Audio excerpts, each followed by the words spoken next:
Good morning, Internet. We're going to call this one Why Prep? Uh, One word Texas.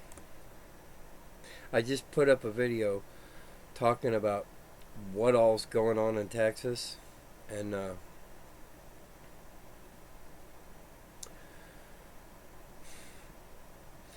you got to take it back to the beginning. People, for a long time, preppers were characterized as doomsday people that were, into death and America dying. It started pretty much back in the Cold War, where people thought we were going to get nuked, and they wanted to be,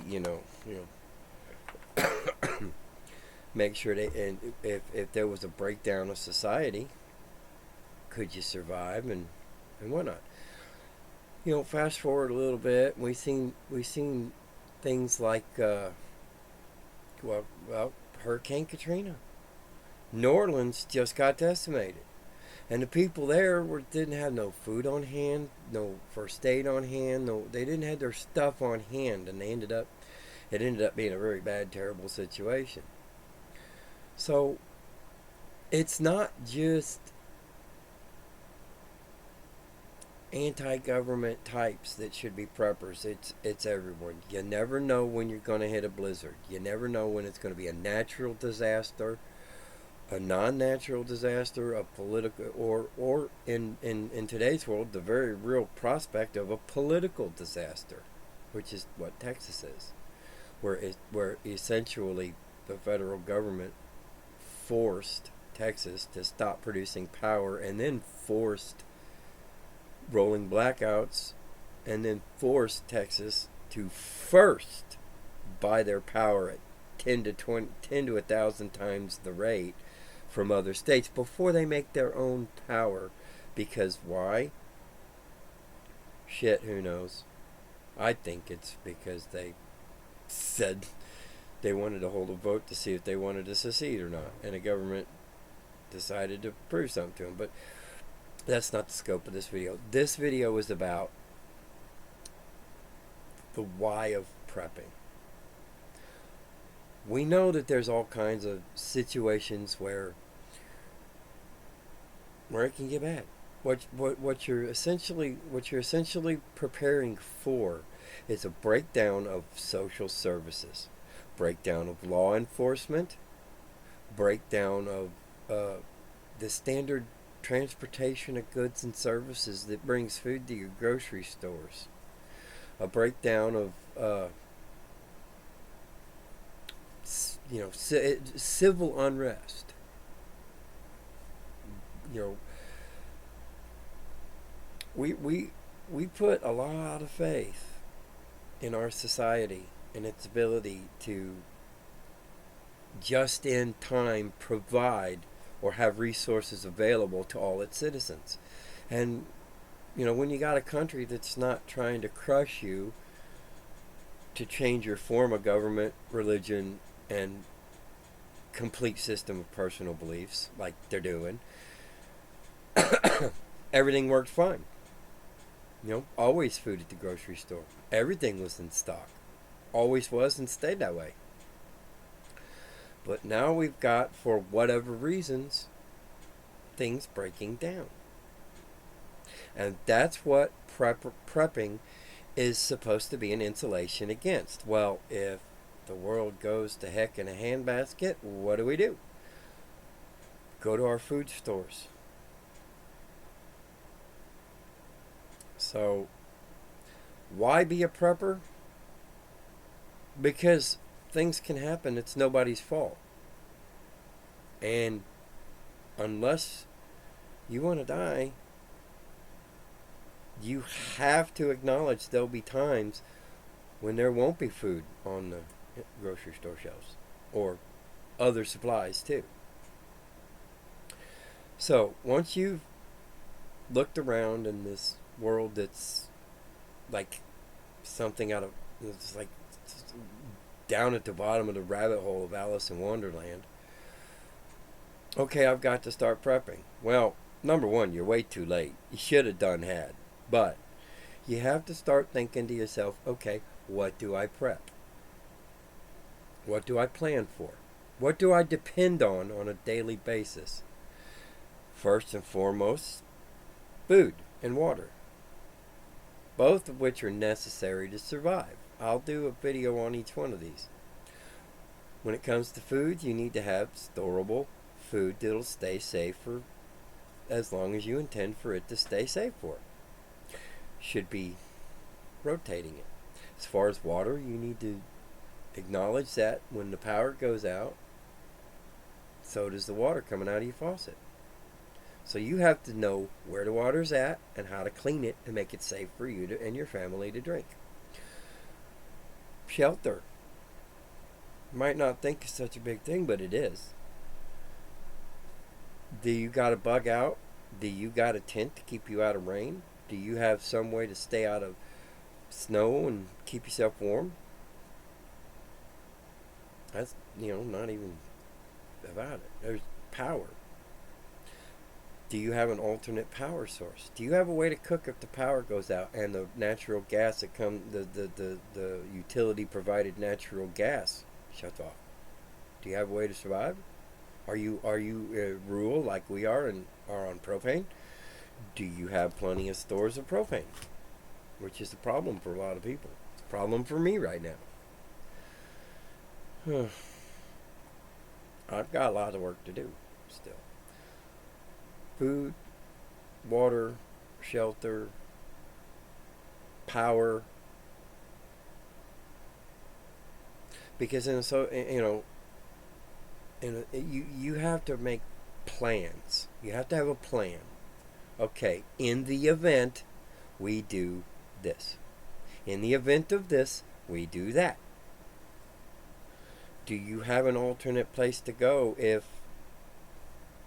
hordes and hordes of Antifa Lives Matters peoples show up and tear your stuff up? Do you have somewhere else to go? Or are you stuck where you're at? That's called bugging out or bugging in. Are you going to stay and defend the inside of your house or apartment? Are you in an urban or a rural setting? You need to take all this into consideration. In a big city, you may be able to hide out in an apartment.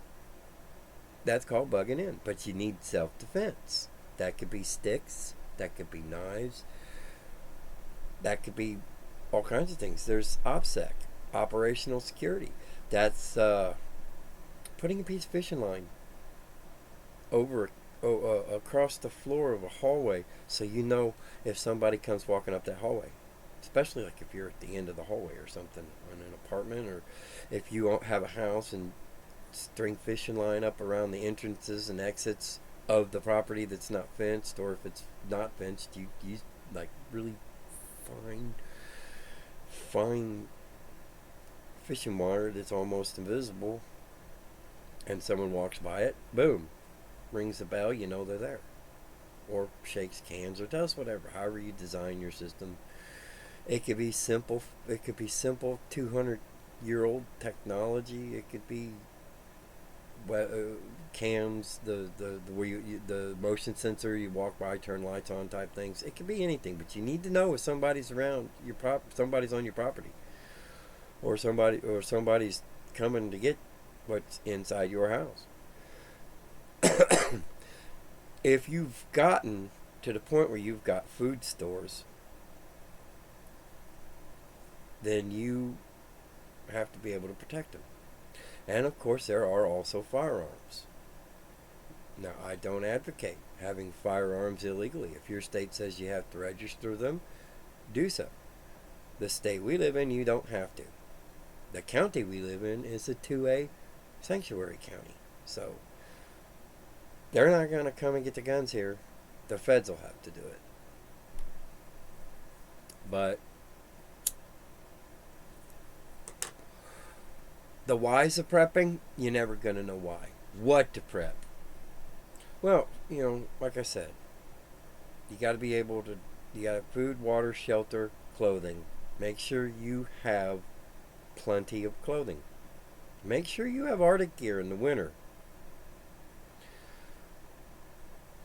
I talked about means of self-defense and a plan. You have to have plans in place. And the people in your family unit have to know those plans. Well, if the world exploded, we meet here. This is where we'll meet up. We've got that. We know where we going. If something real bad happens at this location and we're separated, we'll meet at a specific location. We've got enough. We've got multiple vehicles. We can do that. I mean, so prepping is not so much the sky is falling, aliens are coming. Prepping is this can go wrong, and if it does, we're going to be ready. And these are the things we're going to do and how we're going to be ready. That's what prepping is. It's basically Boy Scout. Be a Boy Scout. Be prepared.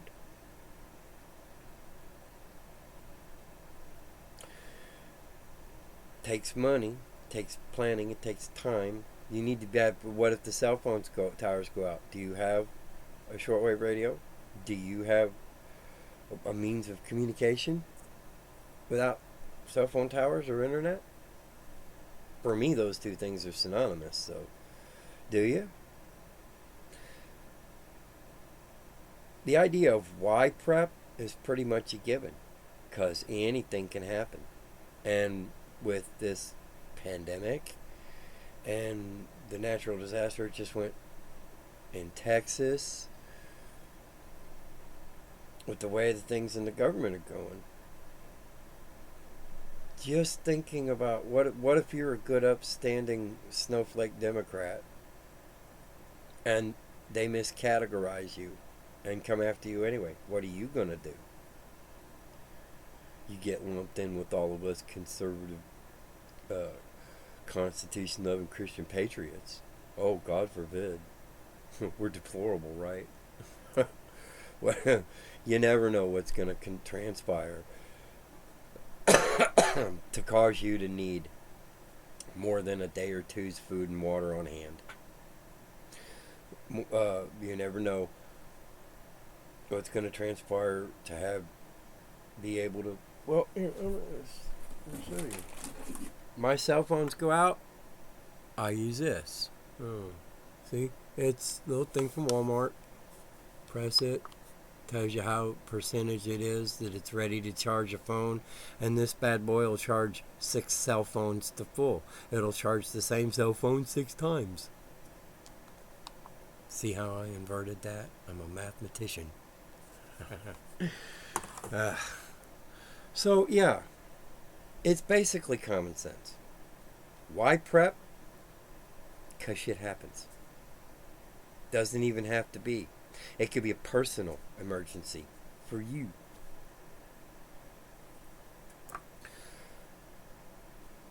I've got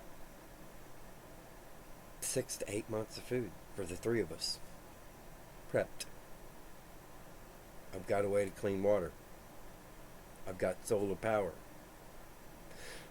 One of the reasons for me setting up this laptop again is because I'll be able to compute on minimum power usage.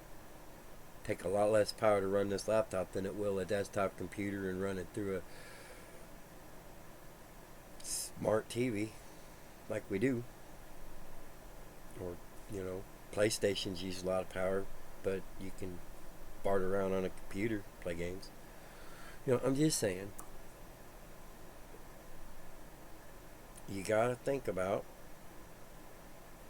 those things. So, why prepping is pretty much a given.